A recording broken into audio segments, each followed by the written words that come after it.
Hi guys, இன்றைக்கி நம்ம pizza pasta எப்படி செய்யலான்னு பார்க்கலாம் வாங்க. அடுப்பு ஆன் பண்ணி ஒரு பாத்திரம் வச்சு தண்ணி ஊற்றி எண்ணெய் உப்பு எல்லாம் போட்டு பாஸ்தா வேக வச்சு எடுத்துக்கலாம்.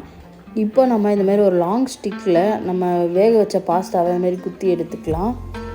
நான் ஆல்ரெடி ஒரு ஸ்டிக் ஃபுல்லாக குத்தி எடுத்துக்கிட்டேன். இப்போயும் அகெயின் நான் அதுமாரி எடுத்துக்கிறேன். இது மேலே கொஞ்சமாக டொமேட்டோ சாஸ் ஆட் பண்ணிக்கிறேன். அப்புறமா கொஞ்சமாக மயோனீஸையும் நான் ஆட் பண்ணிக்கிறேன்.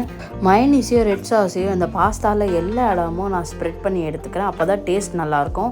இப்போ நான் ஆனியன், கேப்சிகம், கார்ன், அப்புறமா உங்களுக்கு தேவையான அளவுக்கு நீங்கள் சீஸ் ஆட் பண்ணிக்கோங்க. எனக்கு தேவையான அளவுக்கு நான் சீஸ் ஆட் பண்ணிக்கிறேன். இட்லி பாத்திரத்தில் வச்சு 5 to 10 minutes நான் ஸ்டீம் பண்ணி எடுத்துக்கிட்டேன். அவ்வளோதாங்க, நம்மளோட பீட்சா பாஸ்தா ரெடி ஆகிடுச்சு. நீங்களும் வீட்டில் ட்ரை பண்ணி பார்த்துட்டு எப்படி இருக்கேன்னு கமெண்ட் பண்ணுங்கள்.